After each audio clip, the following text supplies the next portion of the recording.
ایک پرسکون محلے میں ایک میاں بیوی رہتے تھے۔ اس کی بیوی ایک عبادت گزار عورت تھی، صفائی پسند تھی اور خود کو بہت سمجھدار سمجھتی تھی۔ ان کے گھر کی کھڑکی سیدھی سامنے والے گھر کی طرف کھلتی تھی۔ ہر صبح فجر کے بعد وہ چائے کا کپ ہاتھ میں لیے اسی کھڑکی کے پاس آ کھڑی ہوتی اور سامنے والے گھر کا جائزہ لینا شروع کر دیتی اور کہتی، اللہ کی پناہ ہے، دیکھیے ذرا کیسے گندے کپڑے پھیلا رہی ہے، لگتا ہے اسے صفائی کرنا ہی نہیں آتی۔ اس کا شوہر پاس بیٹھا نیوز پیپر پڑھتا تھا اور اپنی بیوی کی بات سن کر بس ذرا سا مسکرا دیتا۔ اگلے دن پھر یہی ہوا۔ عورت نے پھر سامنے دیکھا اور بول اٹھی، آج اس کا صحن دیکھیں کتنا بے ترتیب ہے، حیرت ہے اسے صفائی کی کوئی پرواہ ہی نہیں۔ چند دن بعد اس نے اس کے بچوں پر تبصرہ شروع کر دیا، دیکھیں نا، ان بچوں کے کپڑے بھی ہمیشہ گندے ہوتے ہیں، شاید ان کی تربیت بھی اچھی نہیں۔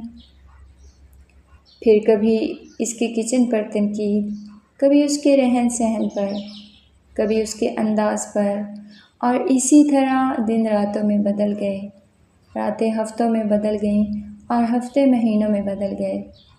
اس عورت کو کبھی پڑوسن کا گھر گندا لگتا تو کبھی اس کے بچے گندے لگتے، کبھی اس کا کچن میلا نظر آتا تو کبھی اس کا صحن گندا نظر آتا، اور کبھی کہتی کہ وہ دیکھو کیسے میلے کپڑوں میں نماز پڑھ رہی ہے۔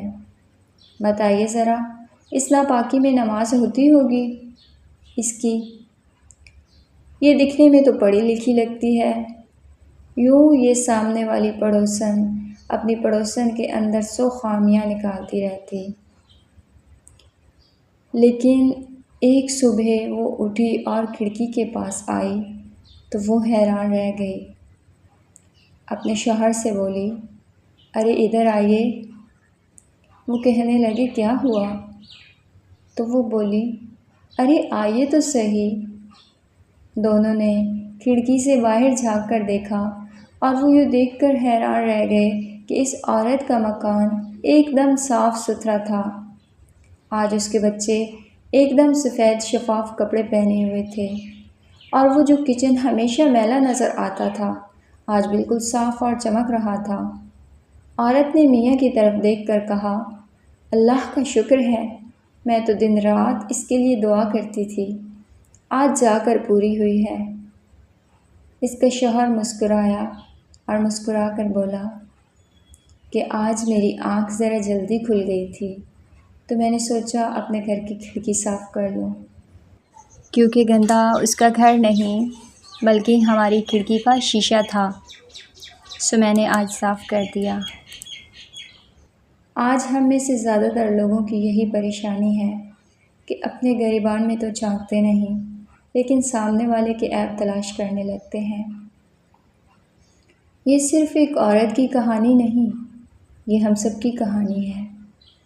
ہم دوسروں کی زندگیوں پر تبصرے کرتے ہیں، کسی کے لباس کو دیکھ کر فیصلہ کر لیتے ہیں، کسی کی غربت کو دیکھ کر اسے کمتر سمجھ لیتے ہیں، کسی کی ایک غلطی دیکھ کر اس کے پورے کردار کا فیصلہ سنا دیتے ہیں، لیکن کبھی اپنے دل کی کھڑکی صاف کرنے کی کوشش نہیں کرتے۔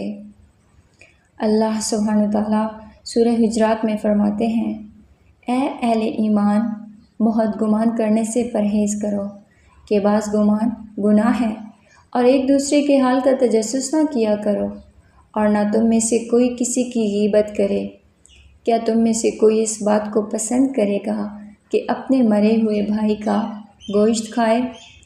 اس سے تو تم ضرور نفرت کرو گے، اور اللہ کا ڈر رکھو، بے شک اللہ توبہ قبول کرنے والا ہے۔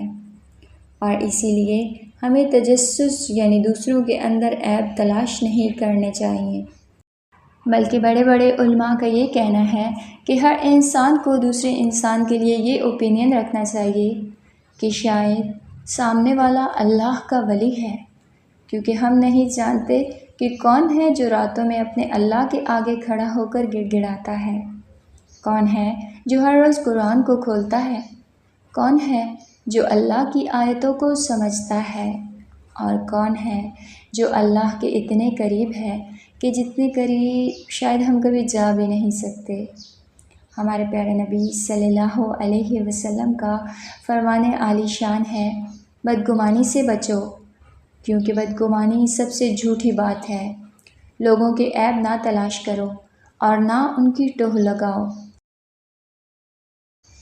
اور ایک اور حدیث میں آپ صلی اللہ علیہ وسلم نے فرمایا، جو شخص دنیا میں اپنے مسلمان بھائی کا عیب چھپائے گا، اللہ رب العزت قیامت کے دن اس کے عیب چھپا دے گا۔ اور پھر کیا معلوم کہ جس شخص کو ہم حقیر سمجھ رہے ہوں وہ رات کے آخری پہر میں اللہ کے سامنے سجدوں میں رو رہا ہو۔ کیا معلوم جسے ہم گناہ گار سمجھتے ہوں اللہ رب العزت نے اس کی توبہ قبول کر لی ہو۔ اور کیا معلوم کہ جس پر ہمیں اپنے نیک ہونے کا غرور ہے وہی غرور ہمارے اعمال کو ضائع کر دے۔ اسی لیے سلف صالحین فرمایا کرتے تھے، جو شخص اپنے عیبوں میں مشغول ہو جائے اسے دوسروں کے عیب دیکھنے کی فرصت نہیں ملتی۔ آج اگر ہمیں ہر انسان میں خامیاں ہی خامیاں نظر آتی ہیں تو شاید وقت آ گیا ہے کہ ہم دوسروں کے گھروں کی طرف دیکھنے کے بجائے اپنے دل کی کھڑکی صاف کریں، کیونکہ جب دل صاف ہو جاتا ہے تو نظریں بھی صاف ہو جاتی ہیں، اور جب نظریں صاف ہو جائیں تو انسان دوسروں کے عیب نہیں اپنی اصلاح تلاش کرتا ہے۔ اللہ رب العزت ہمیں حسن ظن، اچھے اخلاق، غیبت اور بدگمانی سے بچنے کی توفیق عطا فرمائے۔ آمین یا رب العالمین۔